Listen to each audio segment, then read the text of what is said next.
নাটোরের বড়াইগ্রামে বিএনপি ও জামাত সমর্থকদের মধ্যে তুমুল সংঘর্ষের ঘটনা ঘটেছে। এ সময় কয়েক রাউন্ড গুলিবর্ষণ করা হয়। এতে উভয় পক্ষের নেতাকর্মী সহ অন্তত ৬ জন আহত হয়েছেন। শনিবার সকালে উপজেলার ধনাইদহ পূর্বপাড়া এলাকায় এ ঘটনা ঘটে। সংঘর্ষে ৮ নম্বর ওয়ার্ড বিএনপির সভাপতি আসাফ সরকার এবং নগর ইউনিয়ন জামায়াতের আমির হাসিনুর রহমান গুরুতর আহত হন। স্থানীয়রা জানায়, শুক্রবার বিকেলে ধনাইদহ বাজারে নির্বাচন সংক্রান্ত বিরোধকে কেন্দ্র করে জামাত কর্মী সাব্বিরকে মারধর করেন স্থানীয় বিএনপি কর্মীরা। আমার একান্ত এই ভুবনের সঙ্গী হয়ে থাকে শুধু স্টেলা।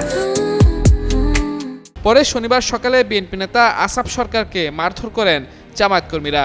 এরই জেরে উভয় পক্ষের নেতাকর্মীরা সংঘর্ষে জড়িয়ে পড়ে। সংঘর্ষ চলাকালে কয়েক রাউন্ড গুলিবর্ষণের ঘটনা ঘটে। এতে নগর ইউনিয়ন জামায়াতের সেক্রেটারি হাসিনুর রহমান সহ অন্তত ৬ জন আহত হন। এ সময় ৫ থেকে ৬টি বাড়িতে ভাঙচুর করা হয়। খবর পেয়ে পুলিশ ঘটনাস্থলে গিয়ে পরিস্থিতি নিয়ন্ত্রণে আনে এবং আহতদের উদ্ধার করে রাজশাহী মেডিকেল কলেজ এবং পাবনার ঈশ্বরদী উপজেলা স্বাস্থ্য কমপ্লেক্সে ভর্তি করে। এদিকে এই সংঘর্ষের জেরে বর্তমানে এলাকায় থমথমে পরিস্থিতি বিরাজ করছে।